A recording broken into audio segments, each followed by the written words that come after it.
Alright, ladies and gentlemen, welcome back to the channel. The San Antonio Spurs, another road win tonight, puts them at 3-0 on the road on the season.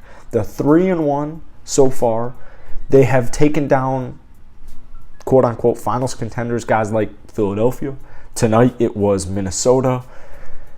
This is really interesting, okay? One of the things that my boy Ciro and I talk about on our Daily Live NBA show that we've been saying for the last couple of weeks is, would anybody really be surprised if San Antonio just kind of lingered around the play-in tournament? Because the answer to that question is no. Nobody would be surprised.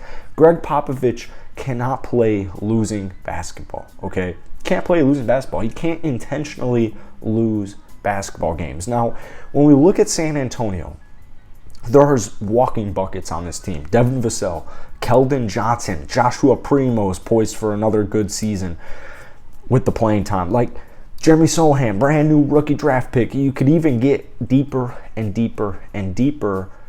But there's also just good acquisitions, good talent on this team. Jakob Poeltl, Josh Richardson, Doug McDermott, they all contribute to winning basketball. You have younger talent, guys like Trey Jones, who defensively we knew what to expect, but offensively Trey Jones is like their third leading scorer.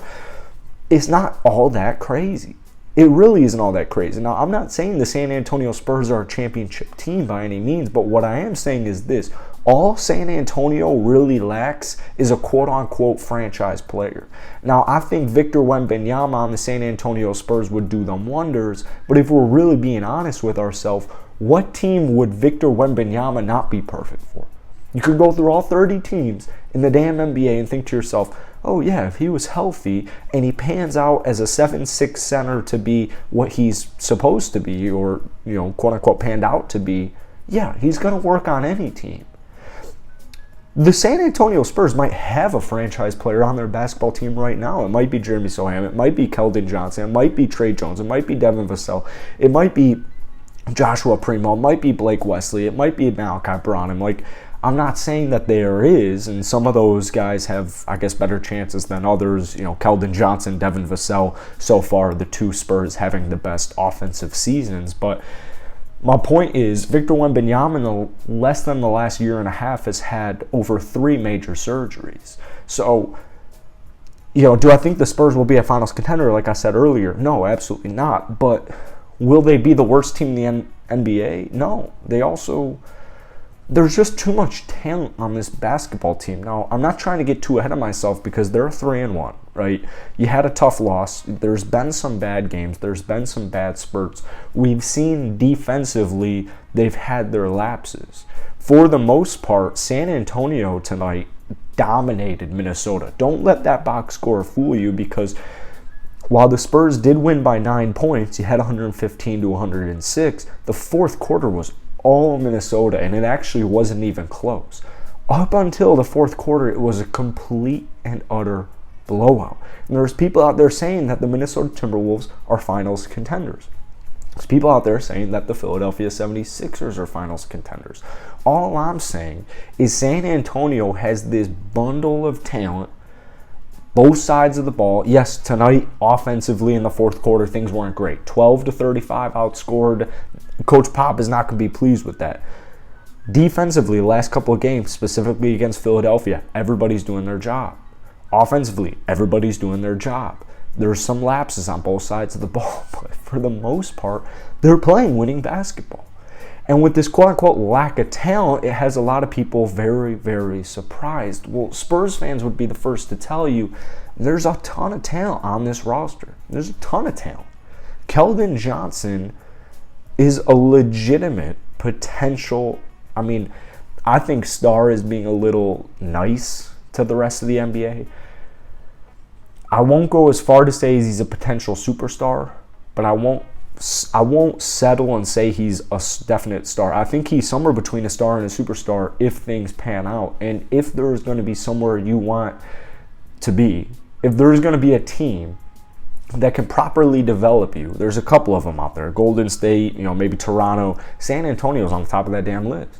They're on the top of that damn list. They're at least top 3 as far as player progression in the last couple of decades. So Keldon Johnson, Devin Vassell's having a breakout season. Tonight he went for 23, 9, and 7 on 8 of 22 from the field, 5 of 10 from downtown. A lot of people were anticipating a Devin Vassell breakout season, myself included. Not to pat myself on the back, but Devin Vassell is a bucket. He did it in Florida State. He's done it in his tenure with the Spurs. And now you're starting to see it come full circle, as we saw it in plenty of flashes last season. You have Keldon Johnson. I could make a whole 15-minute video on the potential of Keldon Johnson tonight. Brutal night shooting from downtown, just 1 of 6, but good players do what they got to do. Finished with 18 points and a couple of defensive statistics. We saw Jeremy Sohan kind of break out on the offensive end, shooting 7 of 9 from the field. His only 2 misses were from downtown, especially in the first and second quarter. You saw a lot of fast breaks. You saw a lot of turnovers defense turned into offense via turnovers. Jeremy Sohan finished plus 13, 14 points, 4 rebounds, couple of defensive stats. And from a couple of nights ago, this is extremely promising.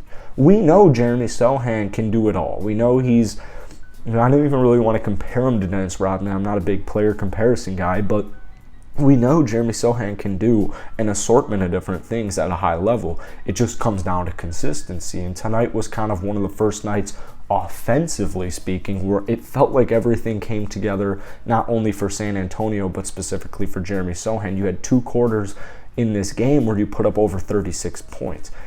What it comes down to San Antonio is putting it all together and consistency. And at the end of the day, once again, are they a finals contender? No, but could they sneak into the play-in tournament? Realistically, yes. I don't even want to reiterate my point on Victor Wembanyama. All my point is this: tanking doesn't lead to much. Maybe you get 1 superstar player, but that's like a 1 or 2. How many superstars come out of drafts? 1 or 2 at most. So Popovich knows what he's doing. I'm not going to question the San Antonio Spurs, Greg Popovich, and the personnel that they have. Jakob Poeltl, Doug McDermott, Josh Richardson, these are guys that are supposedly on the trade block, yet they're contributing to winning basketball. You're going to get a nice bundle. You're going to get a nice package for that trio if you do decide to trade them. This team is so enticing. Even guys like Trey Jones, we're starting to see this offensive breakout. I believe he's averaging about 16 points a night on this season. I know they're only 4 games in. It's a small sample size. However, Trey Jones can do a little bit of everything. It really just boiled down to, can he score at a high level to be your legitimate starting point guard? And we're pretty much, if we wanted to overreact to these first couple of games, the answer is yeah. The answer is literally yeah.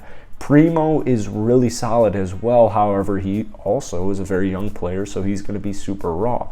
The Spurs are a very raw team, and the consistency is not going to be, necessarily what Spurs fans want or Popovich wants, but they're getting there, and they're a lot better than a lot of people are giving them credit for. So that's it for today. The Spurs are sitting at 3-1. We're going to be covering this team pretty heavily this upcoming season because they have this nice bundle, this nice assortment of young and also a couple of veteran talent. So hit that like button, hit that sub button, but most importantly, go ahead, drop some love down below on the San Antonio Spurs. Peace.